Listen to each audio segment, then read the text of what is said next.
Hello everyone, hope your revision is going on well. So in our revision series we have another question from organic chemistry. आइए करते हैं इसको discuss. A compound X with molecular formula C3H9N. तो molecular formula से hint हमको मिल रहा है क्योंकि ये नाइट्रोजन है तो ये कोई अमाइन होगा. अब 1 डिग्री होगा, 2 डिग्री या 3 डिग्री ये हमको नहीं पता, बट नाइट्रोजन को देख के इतना तो हम समझ जाएंगे कि अमाइन है. उसके आगे बोलते हैं इट रिएक्ट्स विद C6H5SO2Cl. तो ये जो C6H5SO2Cl है ये होता है हिंसबर्ग रिएजेंट.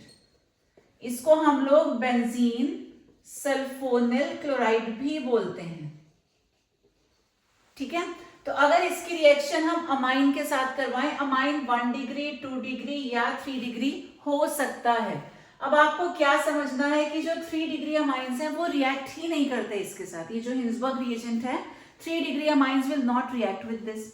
1 और 2 दोनों रिएक्ट करते हैं, ये दोनों ही मिलके कुछ प्रोडक्ट बनाएंगे. अब दोनों में प्रोडक्ट बनेगा तो कैसे पता चलेगा 1 डिग्री या 2 डिग्री. तो ये जो 1 डिग्री है इसका जो प्रोडक्ट बनता है ये होता है सोल्यूबल इन एल्कली, और जो 2 डिग्री का प्रोडक्ट है ये होता है इनसोल्यूबल इन एल्कली. तो ये चीजें आपको याद रखनी है. This is very very important. तो Hinsberg reagent is benzene sulphonyl chloride. 3 degree react ही नहीं करेगा, 1 डिग्री 2 डिग्री दोनों रिएक्ट करते हैं, लेकिन जो 1 डिग्री का प्रोडक्ट है that is soluble in alkali. 2 degree का जो प्रोडक्ट आएगा that is insoluble in alkali.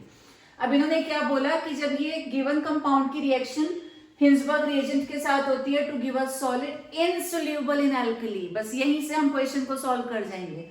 पता चल गया कि जो प्रोडक्ट है वो इनसोल्यूबल है, यानी कि अमाइन कैसा है 2 डिग्री. अब फॉर्मूला है हमारे पास C3H9N. तो यहां से हम लोग एक 2 डिग्री अमाइन बनाएंगे. अब 2 डिग्री क्या होता है, जहां नाइट्रोजन के साथ एक हाइड्रोजन होगा और 2 हमारे पास ये एल्काइल वाले ग्रुप्स जुड़े होंगे. अब 3 कार्बन है, एक और एक कार्बन तो शो नहीं कर सकते. एक जगह पे 1 होगा, एक जगह पे 2 होंगे, 3 कार्बन हो गए.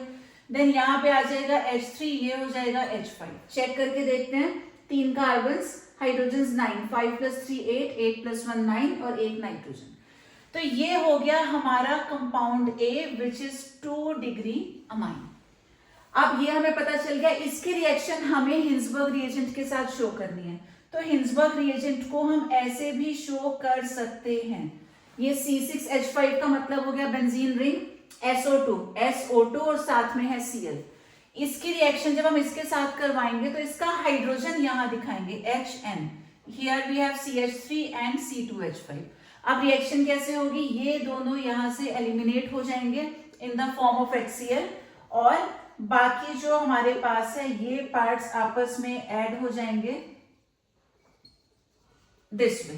तो ये हो गया हमारा फाइनल प्रोडक्ट. तो this way we need to find out कि क्या गिवन है, उसके अकॉर्डिंग क्या क्या कंपाउंड्स हो सकते हैं. तो कंपाउंड्स भी हम लोग फाइंड करेंगे, प्लस हमें साथ ही साथ जो है उनके स्ट्रक्चर्स भी ड्रॉ करने होते हैं और सारी रिएक्शंस लिखनी होती है. जितनी भी रिएक्शंस पॉसिबल है वो सब हमको यहाँ पे शो करना पड़ता है.